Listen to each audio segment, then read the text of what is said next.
What do you think of if I ask you to imagine a homeless person? Was it this? Some version of this idea is what most of us would imagine homelessness to be. We think of it as someone who is maybe older, maybe dirty, maybe with a drug and alcohol abuse problem, sleeping out rough in big cities and declining areas. Certainly not something we have too much of a problem of in affluent places like here in St Albans. Rough sleeping is the main type of homelessness that's overtly visible or recognizable. But it is very much not the only kind. And really, it's only the tip of the iceberg.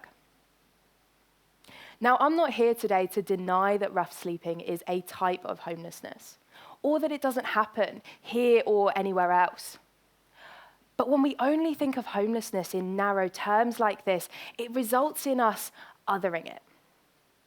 And what I mean by that is we think of it as something that happens to other people in other places. Now, what do you think of if I ask you to imagine someone who is hidden homeless? It's not quite so easy, is it? Homelessness is a devastating problem for our communities. And to tackle it, it is vital that we start with young people. The majority of adults first became homeless as teenagers, if they do experience homelessness. So if we can break that cycle, we can start to impact real change. Not just for those young people we're helping, but for all the associated issues, for things like poor mental health, on the crime rates, on rates of drug and alcohol misuse. And over time, we will break through that cycle of adult homelessness too.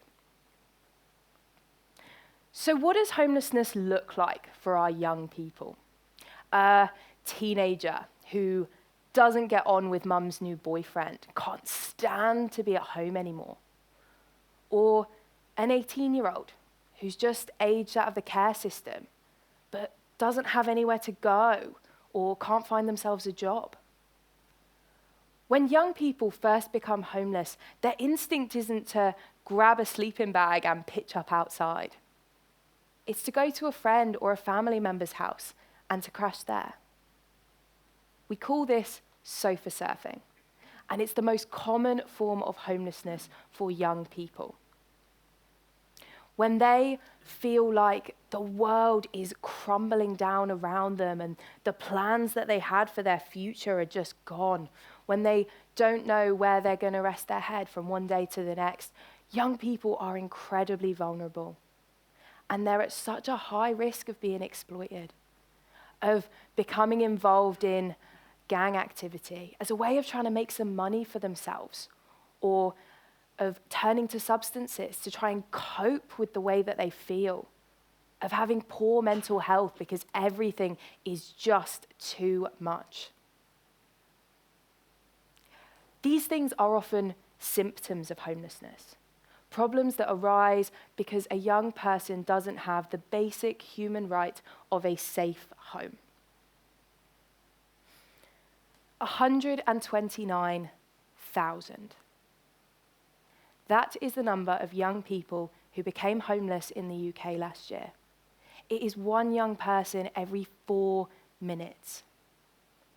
Even just here in Hertfordshire, more than 2,000 young people became homeless last year. Now, I think those numbers are staggering. They're huge. But I find that when numbers are that massive, they become just statistics. So today I'd like to tell you the story of a single young person and of her experience of homelessness. Over the last 5 years that I've worked with a local youth homeless charity, I've found that the stereotypes and expectations that people have of homeless teens can be a far cry from the reality of what they're going through. At 14 years old, Jo went to a good school. She had good grades and a good behavior record. From the outside, she was a happy, well-adjusted young person. But things at home started to change for her throughout her teenage years.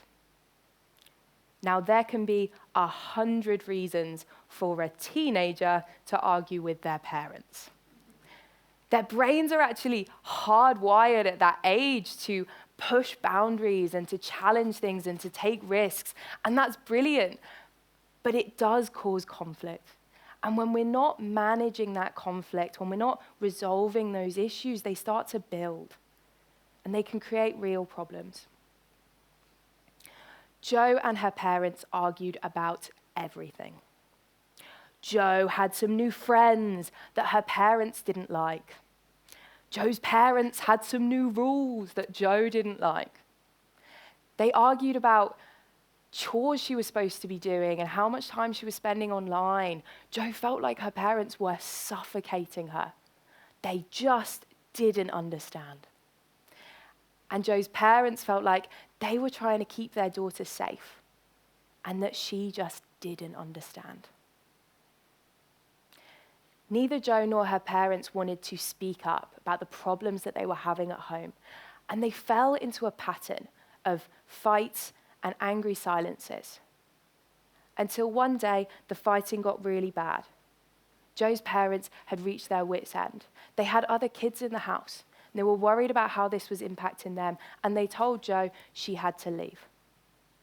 So Jo packed a bag and left the family home, becoming homeless for the first time at 16. Jo stayed on the sofas and in the spare rooms of her friends for as long as they'd have her, and she worked really hard to keep up appearances. But after months of this, the strain started to show.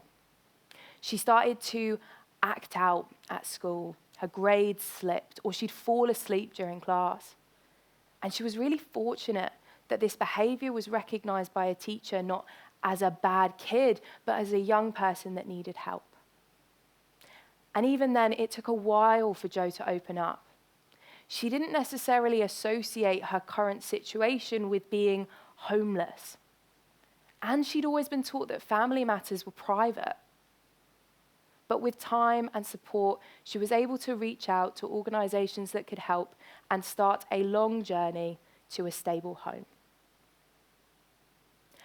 I've always felt that Jo's story has several vital moments, points, where intervention could have been provided. They say that the first step is the hardest to take, and we can all be guilty of failing to speak up when we need help, or of feeling like we're prying when we want to ask others if they need it. But unless we start to challenge that, we will never move forward. Big matters like homelessness often seem like they're out of our hands. Like they're issues for governments, charities, big organizations to tackle, and that realistically there's not much as individuals that we can do. More than that, the cost of living has impacted everyone, and money and time are tight for people. But it doesn't cost anything to change the way that we think, or to make small, meaningful changes in our own lives. The truth is that yes, billions of pounds of funding would undoubtedly help, big policy changes and all that political stuff, but there are real impacts for real people when we each take the time to reach out and make connections.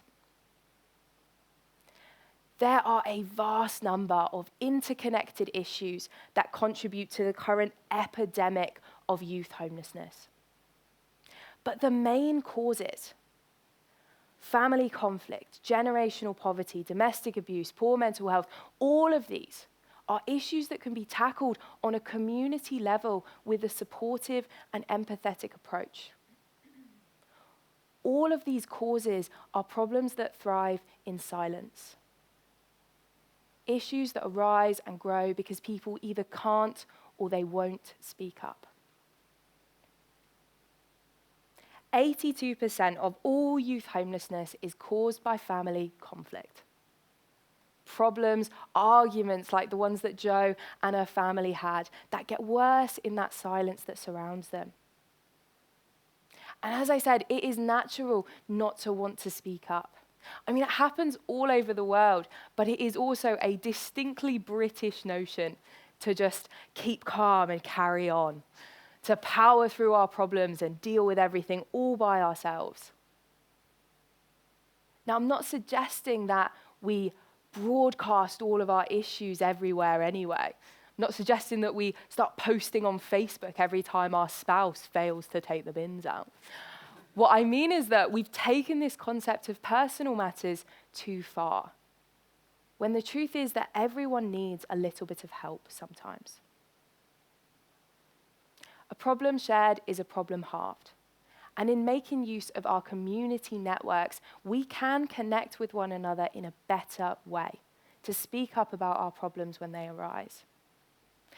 It's not that I think that your friends will automatically have all of the answers, but I do believe that it starts a chain of events that leads to positive change. Telling one person about something that's going on for you is the most important moment. It would have made all the difference for Jo and her family if they'd felt able to speak up before they got to crisis point. So what I hope, moving forward, is that we can all try and be a little more open with one another. That we can put aside our fears of embarrassment and appearances and oversharing and connect with one another again. That if you have an argument with your child that just seems to spiral and go nowhere, you can reach out and talk to someone about it and see if they have a different perspective. Or you notice that a friend has been distant and distracted lately. You can give them some of your time to talk things through. Homelessness is not a necessary problem. It is something that we can tackle. Every single person can make a difference in the life of another. So the next time that someone tells you that they're fine, I hope that you'll take the time to ask again. And if you're the one that's struggling, I hope you'll remember the value in breaking through those silences. And together, we can create a community where every Jo has a safe place to call home. Thank you.